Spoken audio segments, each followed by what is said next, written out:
I am KB with The Beat. How are you? Really good, KB. Lovely to meet you. Lovely to meet you as well. So listen, I absolutely adored this film. It is great. wild. But Phil is deeply layered. You know, he's obviously hurt by a lot, which makes him very angry, very rude. Absolutely. A bit of a terrorist. Yeah. You know, so for me, I really want to know kind of what is it that he sees in Peter where he kind of eventually, to his own detriment, lets his guard down a bit. So what is it that he sees in him that allows that kind of comfort eventually? Somebody who's comfortable being his authentic self. And, you know, to begin with, I think it's a challenge to his masculinity, this sort of effete child who's, you know, delicately decorating a table with cut paper roses and lisping as he serves these men that he has to performatively be incredibly alpha male in front of their food. And it's a soft target, as Rose is as well. But I think Peter then shows that he's comfortable with who he is. He's got a real strength. He's probably the strongest character in the whole film in many ways. And to Phil's credit, he admires that, and he sees that he's missed something in this kid. It also comes at a point where he feels he can open to this child of a mother that he wants to, I think, recruit the child from, and who knows, do what with. You know, he's teaching him how to ride, and then they go off on a trek on a, what's it called when you ride off on a horse? It's not called a trek. That's walking. It's called. He was like on an expedition. Yeah, that's called an expedition. But you think, I mean, in the book, and I think definitely in the film, there's a sort of thread of tension. Like, is he going to just push him off the horse at some point? Because oops, there was an accident, and no Peter came back from that expedition. Hacking, we call it in England. Hacking, not computer hacking, but just going for a hack on a horse. That'd be a very odd film. But yeah, and I think he sees in Peter somebody who has a gift as well for some savagery, for a sort of physical strength. He dispatches an injured rabbit in a way that's sort of an eye-opener, literally, for Phil in a scene in the film. And he starts to lean into him and want to steward him and parent him in a way and give him some help with the things that he weirdly admires him for. I mean, it becomes a very tangled and complex relationship.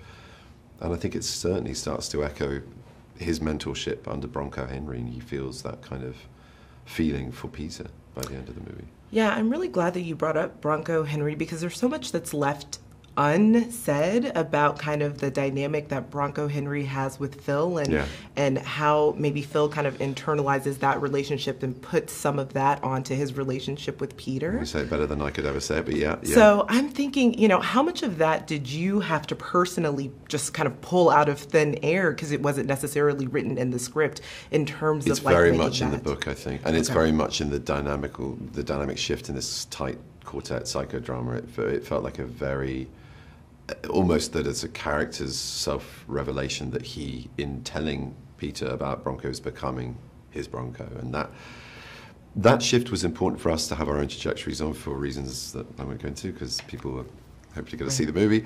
But I think that dynamic becomes something that takes Phil over and blinds him to certain aspects of Peter's character, even though he's awoken to other strengths in him that attract him to Peter, sorry.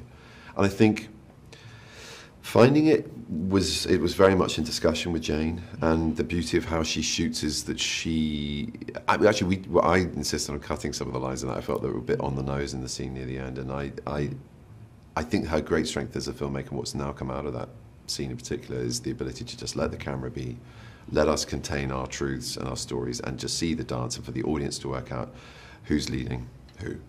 And that's good. I like those grey areas. I like people having to figure it out.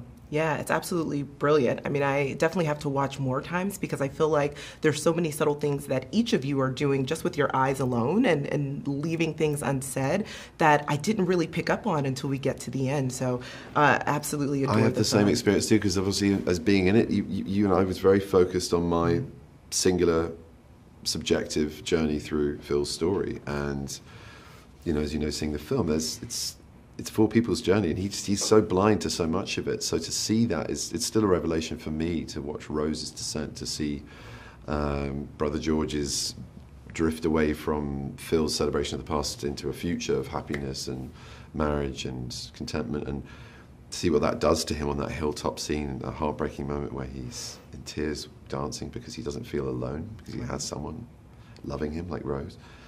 It just to go on those journeys, it's a very rich tapestry. It's a very rich film and it rewards repeat viewing. Yes, yeah.